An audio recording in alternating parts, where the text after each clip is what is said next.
I thought you were just going to say that you're buying a new truck instead of doing this project. No. Alright, so it is freezing in my garage right now. I mean, not figuratively, literally. It is 32 degrees in the garage right now. So it's pretty cold. It actually managed to snow here in Idaho today. So it's time to start working on the Explorer again. Now that I have a good idea of what it's going to take body-wise to make the engine work, I want to actually find the final position for the motor mounts and everything. So I want to pull the body off the frame so that I can start making the custom motor mounts and get the engine actually fixed to the frame. And while I'm at it, the rest of the drivetrain as well. I'm still trying to find a bell housing and a transfer case, but as soon as I find those, I'll be making the mounts for those as well. So that's the objective for this video. Let's get the body off the frame. I'm planning on doing a bit of a frame restoration. I want to remove all the rust from the frame that I can, give it a good wire wheeling and brushing, and then paint the whole thing so that I don't run into rust issues down the road. This was actually a pretty surprisingly rust-free Explorer, which is why I'm using it. So I want to keep it that way, especially in Idaho. We got salt on our roads in winter and we get a lot of snow. So definitely going to be painting this frame. I'm hoping I can get all the framework done with the body off of it. But I'm not going to kid myself. I'm sure I'm going to have this body off of this frame more than once. So let's go. So now that I've got the Cummins out of here, you can see that right here, which is one of the mounts for the TTB, the twin traction beam suspension, that mount was actually the thing that was in the way of me setting the Cummins all the way down in there. So once I get this body off the frame, I'm going to look and see what it's going to take to get the oil pan for the Cummins sitting in here as much as I can. But you can see the grease stain from where the Cummins was. If that mount hadn't been there, when I was testing the Cummins, I would have actually been able to set it down in where it was supposed to go. But that mount was definitely the issue. So if you've never seen twin traction beam suspension, or if you're not sure what I was talking about, that's what I was talking about right there. Notice that it's not a solid front axle. It's like a front axle that the beam is split in the middle so that either side can move up and down independently. It's kind of like, it's an independent front suspension, but it's a lot closer to a solid axle suspension than a fully independent front that has A-arms on either side. So it's called TTB, or twin traction beam. So I actually like twin traction beam. A lot of people don't, because they believe that with a solid axle you can get a lot more flex a lot easier, and you get less camber change with a solid axle when your wheel's moving up and down. But for things like desert racing and stuff, rather than rock crawling, twin traction beam is actually a really good setup.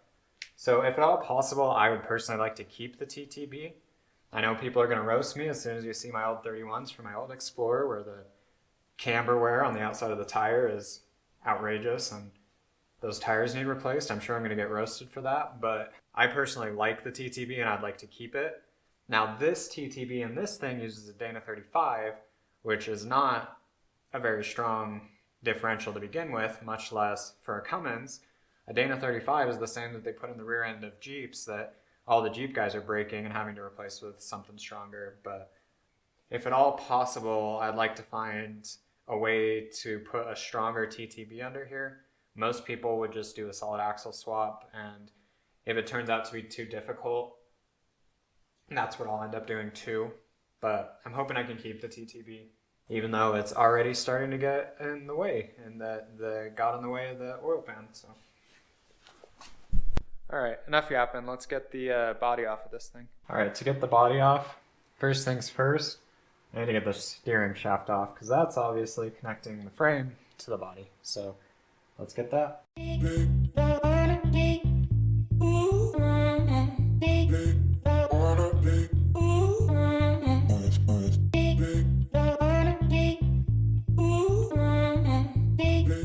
Alright, that's steering shaft disconnected.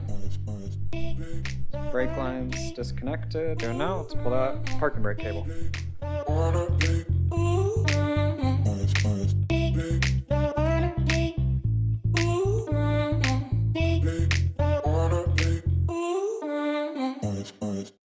So the next thing to disconnect would be the fuel filler neck.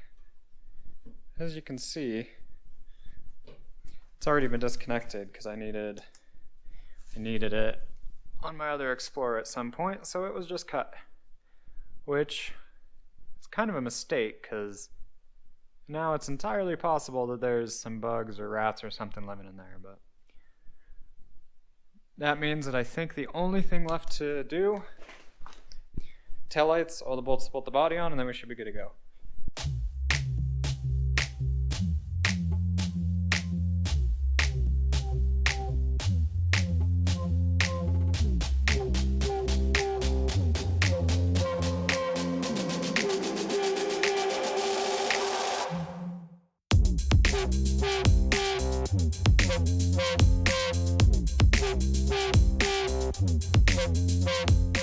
Alright, well, it's 30 degrees in here and I'm sweating because that was a huge workout trying to get that thing off, and ultimately I ended up breaking it.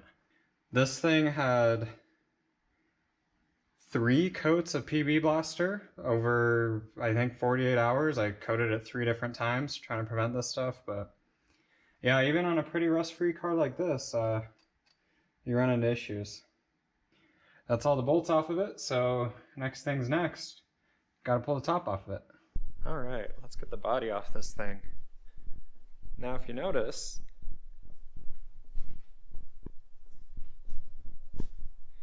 there's snow on the ground outside. And I'm about to take my one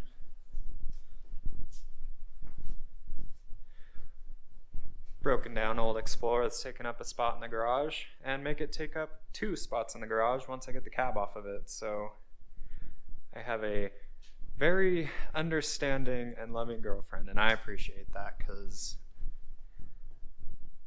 there's snow now. And I'm about to take up both spots in the garage with this thing, so let's do it.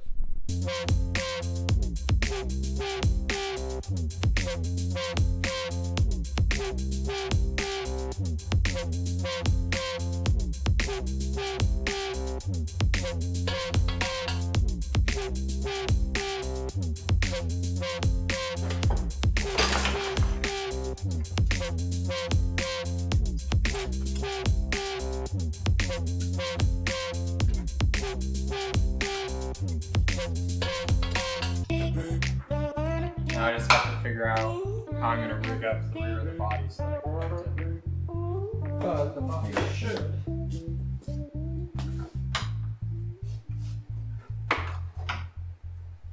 not be attached anymore. Right, so let's right? I got it. I am strong. You might be strong, but when I hear throwing up noises, I get worried. No, that wasn't a throwing up noise. It was a set and ready noise. It was like,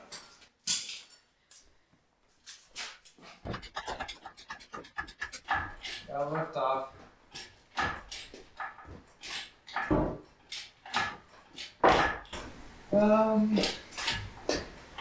It's not coming, is it? I mean, it's coming, but very hesitantly.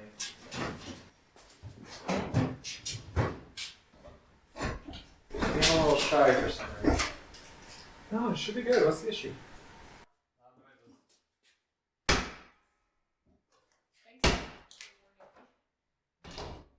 It's like, I'm worried it's lifting the rear. What? The rear axle's hanging off it. Why? Why? I don't know. Why? I don't know. Alright. There's still 2 body bolts in it. This cherry picker, though, it is a champion. Yeah. You can pick up the whole rear half of the car by the bottom. Doesn't that make the body the champion? I mean, not 2. Apparently we picked the right lifting point if I can lift the whole rear axle with it.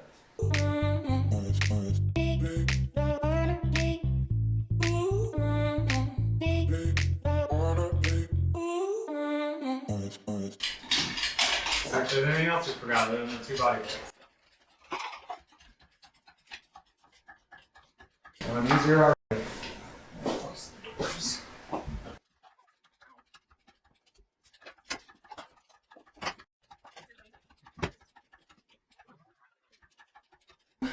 I don't think anything on those carts or those racks is that home. Unless you wanted to take off that top. Just take off that top. Oh, take out the top again? Yeah. Oh yeah, I'll do it.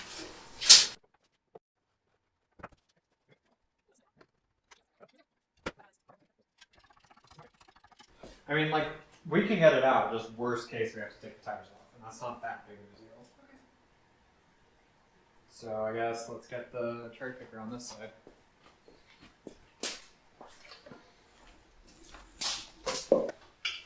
You got some plumber's butt going on. You got some plumber's butt. I don't. You know what plumbers are, Maddie? What? It's working men. Yeah. But they usually get paid. Dang! Oh, I get what you were saying about it sliding forward now. Yeah, no shit. Like that.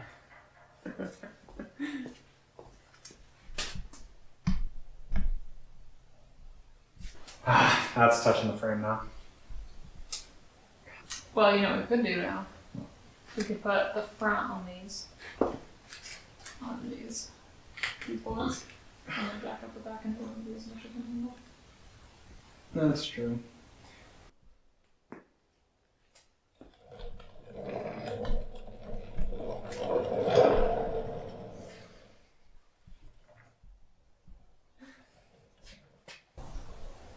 This is shitty.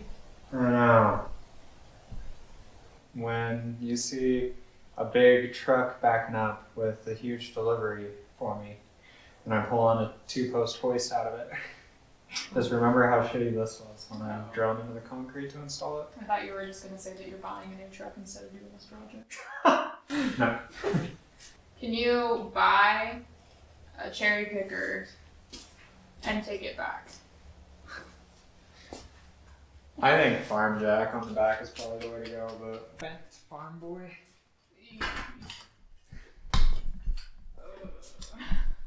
It's just a little bent. Oh. Fine, it's really bent. What do you want? Not tall enough. What? Not tall enough. You're not tall enough. You know what? No, it's not tall enough. Fuck! Okay. I'm gonna go inside. Scream really loud if it falls on you. What if it landed on my esophagus? And then die. Then die? Yeah. But I can set this there and jack up.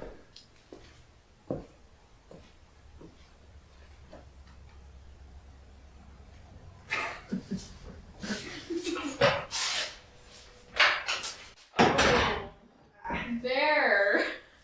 That's even worse. Worse? What do you think I'm at? You thought it was as tall as the tires. Oh my lord. This is perfect. There's never been a safer idea. Need some wine. You need some wine? Sounds like you got plenty. Touche. Asshole. Alright. Well, I'll figure this out. You can do something more productive. Okay. I'm also not getting paid for what I'm doing, if that helps.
Alright, it's the next day, and as you can see, the body has been liberated from the frame.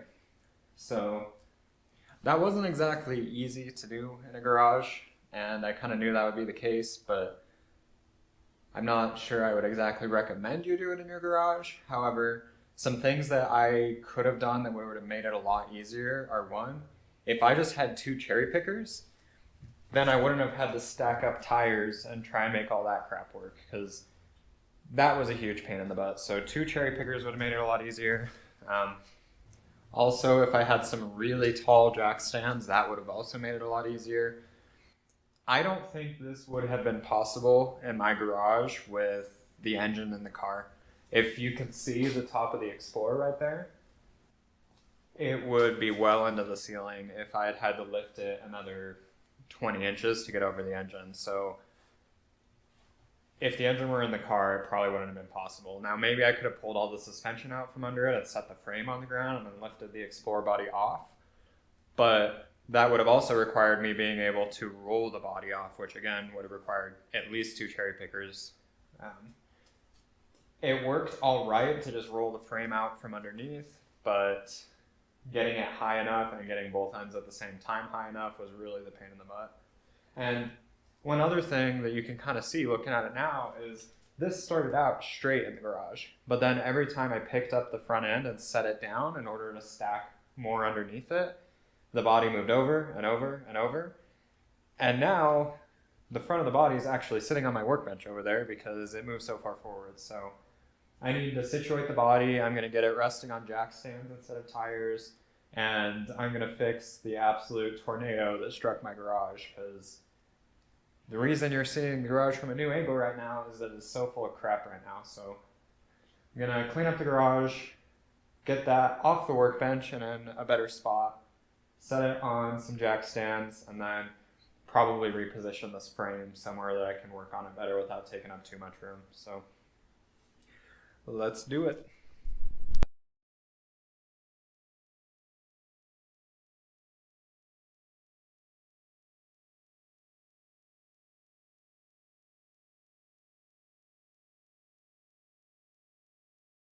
Alright, the garage isn't quite put back together yet, but at least that's on the ground,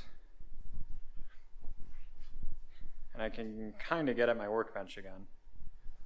I need to take that beam, throw it back on the shelf so that I can put away everything that's scattered around the garage that used to be on that shelf. But we've got the front sitting on these little carts, and in the back I can pick up with the cherry picker, and it actually means that I can roll this around the garage if possible. So next I'll clean out the rest of the garage, but you guys don't need to watch me do that. One issue that I had was that this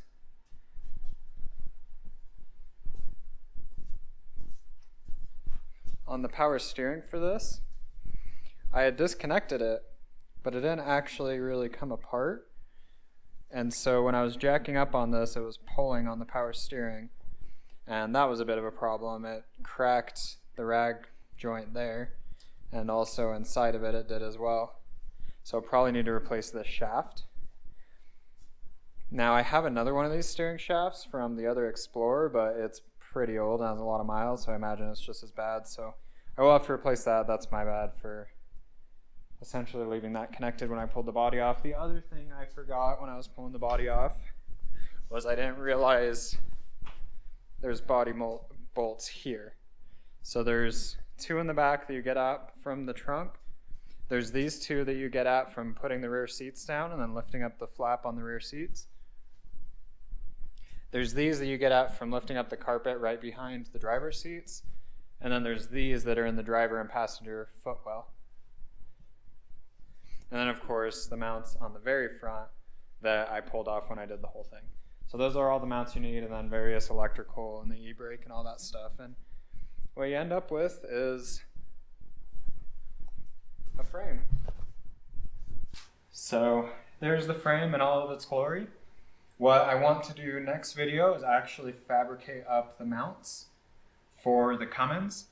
I'm still missing a bell housing and a transfer case, and they're proving a lot more difficult to find than I thought they would be. I I've checked all my local junkyards and nobody has a manual Ram 2500 or Ram 3500.